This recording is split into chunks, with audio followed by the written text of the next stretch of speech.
नमस्कार साथियों, स्वागत है आपका सिविल लक्ष्य एकेडमी के भारत एवं विश्व करंट अफेयर्स प्रोग्राम में।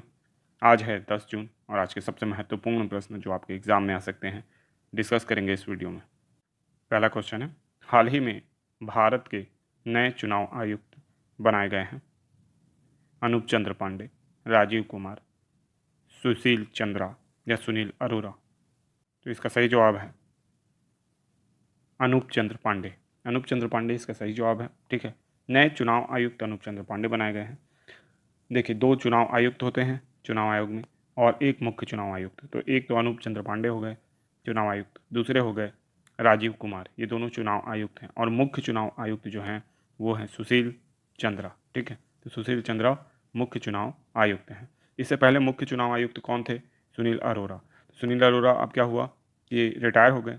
तो रिटायर होने के बाद उनकी जगह सुशील चंद्रा ने ले ली और एक जगह खाली हो गई, तो वहाँ पे कौन आ गए? अनूप चंद्र पांडे। ठीक है, चुनाव आयोग की बात करें तो इसका कार्यकाल, जो चुनाव आयुक्त होते हैं उनका कार्यकाल कितना होता है? 6 वर्ष। ठीक है, या 65 वर्ष की आयु। ठीक है, जो भी पहले आ जाए। ठीक है, वो क्या होता है? आपका कार्यकाल होता है। तो इसको याद रखिएगा, ये एक संवैधानिक पद है। ठीक है, नेक्स्ट क्वेश्चन है, LIC के वर्तमान चेयरमैन कौन है? राजीव कुमार, MR कुमार, सुशील चंद्र या सुनील अरोरा। तो इसका सही जवाब है MR Kumar. MR Kumar LIC के वर्तमान चेयरमैन हैं। इनका जो कार्यकाल है ये पूरा हो चुका था, लेकिन उसको 9 माह बढ़ा दिया गया है। ठीक है, इसलिए ये इंपॉर्टेंट हो जाती है ये नियुक्ति। ठीक है, 9 माह इनके कार्यकाल को अभी एक्सटेंड किया गया है। नेक्स्ट क्वेश्चन है, लाइफ लाइन ऑफ गुजरात कौन सा बांध कहलाता है? तो आपने बैनर में देखा था, ये कौन सा बांध है? पहचान गए होंगे आप, ये है सरदार सरोवर बांध। ठीक है, तो सरदार सरोवर बांध जो है वो लाइफ लाइन ऑफ गुजरात कहलाता है। ये नर्मदा नदी पे स्थित बांध है। ठीक है, और इसी बांध के जो निकट क्या बनाया गया है? आपका स्टैचू ऑफ यूनिटी बनाया गया है, जो दुनिया की सबसे ऊंची चोटी है। ठीक है, तो उसको भी आपको याद रखना है। स्टैचू ऑफ यूनिटी किसकी मूर्ति है? तो ये है सरदार वल्लभ भाई पटेल की यूनिटी, जिसे भारत का बिस्मार्क भी कहा जाता है और उन्हें भारत का लौह पुरुष भी माना जाता है। ठीक है, इसलिए जो मूर्ति है स्टैचू ऑफ यूनिटी, ये लगभग लोहे से ही बनाई गई है। ठीक है, और मिक्स लोहा है, ख़राब नहीं होगा ऐसा लोहा है। ठीक है, तो याद रखना है आपको क्या? सरदार सरोवर बांध और साथ ही साथ में statue of unity. Next question है, कौन सा राज्य भारत रत्न एवं पद्म पुरस्कार की तर्ज पर पुरस्कार प्रदान करेगा? ठीक है, कौन सा राज्य भारत रत्न एवं पद्म पुरस्कार की तर्ज पर पुरस्कार प्रदान करेगा? छत्तीसगढ़, असम, पश्चिम बंगाल या गुजरात। तो इसका सही जवाब है असम। ठीक है, तो असम राज्य असम रत्न पुरस्कारों की घोषणा किया है और भारत रत्न की तरह ये भी अब असम रत्न पुरस्कार प्रदान करेंगे। अधिकतम राशि जो होगी पुरस्कार राशि वो 5 लाख रुपए तक की होगी। ठीक है, तो इसको याद रखिएगा, इंपॉर्टेंट क्वेश्चन हो सकता है। नेक्स्ट क्वेश्चन है, ग्लोबल लिवेबिलिटी इंडेक्स 2021 में टॉप कौन सा शहर किया है? ऑकलैंड, सिडनी, न्यूयॉर्क या मुंबई। तो इसका सही जवाब है ऑकलैंड। ऑकलैंड ने ग्लोबल लिवेबिलिटी इंडेक्स 2021 में टॉप किया है। ठीक है, ये न्यूजीलैंड का एक शहर है। ठीक है, तो इसको याद रखना है आपको कि किस शहर ने टॉप किया है। नेक्स्ट क्वेश्चन है, ग्लोबल लिवेबिलिटी इंडेक्स के 5 व्यापक कैटेगरी में कौन सा शामिल नहीं है? स्थिरता और स्वास्थ्य देखभाल, संस्कृति एवं पर्यावरण, शिक्षा एवं बुनियादी ढांचा फिर मौलिक अधिकार एवं नीति निर्देशक तत्व। तो इसका सही जवाब है मौलिक अधिकार एवं नीति निर्देशक तत्व। ठीक है, देखिए, स्थिरता एक अलग पैरामीटर है, स्वास्थ्य देखभाल अलग पैरामीटर है, संस्कृति एवं पर्यावरण एक पैरामीटर है, दोनों मिला के शिक्षा अलग पैरामीटर है और बुनियादी ढांचा अलग पैरामीटर है। तो टोटल ये 5 पैरामीटर हैं और मौलिक अधिकार एवं नीति निर्देशक तत्व कोई भी पैरामीटर नहीं है। ये संविधान के 2 भाग हैं, जिसमें मौलिक अधिकार भाग 3 में है और नीति निर्देशक तत्व भाग 4 में है। ठीक है, नेक्स्ट क्वेश्चन है, द बेंच नामक पुस्तक किसने लिखी है? मेगन Markle, Angelina Jolie, Kate Winslet, इनमें से कोई नहीं। तो इसका सही जवाब है मेगन मार्कल। ठीक है, तो मेगन मार्कल शाही ब्रिटिश घराने से हैं, है ना, वहाँ की बहू हैं। इन्होंने अपने पति और उनके बेटे के बीच जो संबंध है उसके ऊपर लिखा है द बेंच। ठीक है, तो याद रखिएगा। नेक्स्ट क्वेश्चन है, क्यूएस वर्ल्ड यूनिवर्सिटी रैंकिंग के टॉप 1000 में भारत के कितने विश्वविद्यालय शामिल हैं? तो इसका सही जवाब है 22 विश्वविद्यालय भारत के शामिल हैं।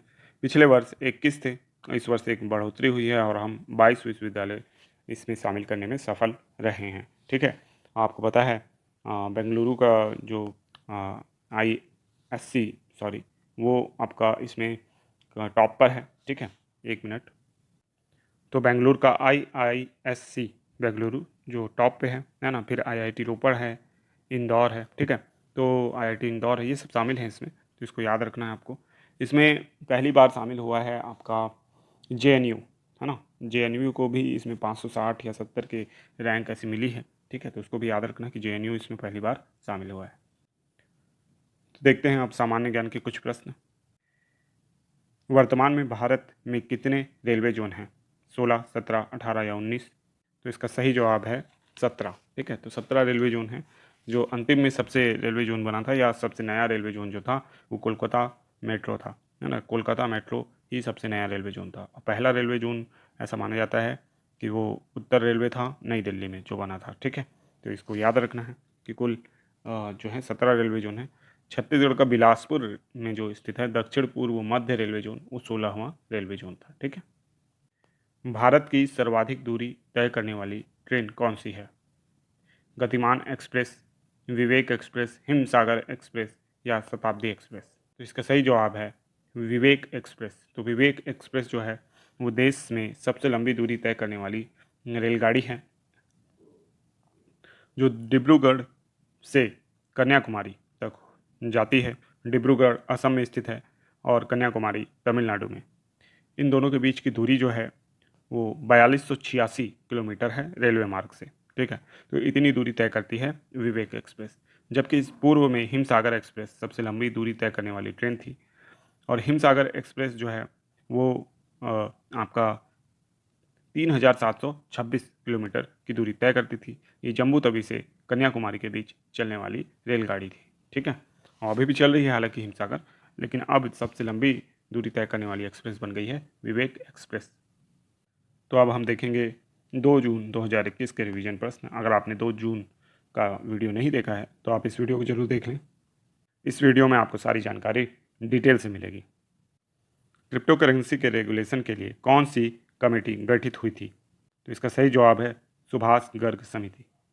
निम्नलिखित में से कोरोना के भारत में म्यूटेंट हुए वेरिएंट को WHO ने क्या नाम दिया है? तो डेल्टा। बन्नरघट्टा राष्ट्रीय उद्यान किस राज्य में स्थित है? तो कर्नाटक। एशियन मुक्केबाजी चैंपियनशिप में किसने गोल्ड जीता है? तो पूजा रानी ने। विश्व दूध दिवस कब मनाया जाता है? तो 1 जून को। अंतर्राष्ट्रीय पर्यावरण दिवस कब मनाया जाता है? तो इनमें से कोई नहीं, 5 जून को मनाया जाता है। भारत का पहला स्वदेशी तापमान डेटा लॉकर MBTEC किसने बनाया है? तो IIT रोपड़ ने। हाल ही में इस्लाम मैप जारी कर विवादों में रहने वाला देश कौन सा है? फ्रांस, स्विट्जरलैंड, ऑस्ट्रिया या डेनमार्क? तो ये क्वेश्चन का जवाब आपको देना है ना, कि इस्लाम मैप जारी कर विवादों में रहने वाला देश कौन सा है। ठीक है, और आज के दिन का दूसरा होमवर्क प्रश्न है आपका, वज्र कवच क्या है?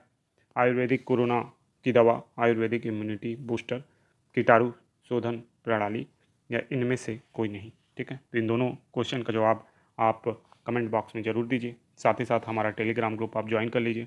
टेलीग्राम ग्रुप में आपको बाकी अपडेट्स भी मिलते रहेंगी। इसके अलावा आप चाहें तो हमारी वेबसाइट और फेसबुक पेज विजिट कर सकते हैं, जिसका लिंक डिस्क्रिप्शन बॉक्स में है। टेलीग्राम का भी लिंक डिस्क्रिप्शन बॉक्स में है। आपका कोई सजेशन हो तो कमेंट बॉक्स में ज़रूर लिखें। धन्यवाद, आपका दिन शुभ हो।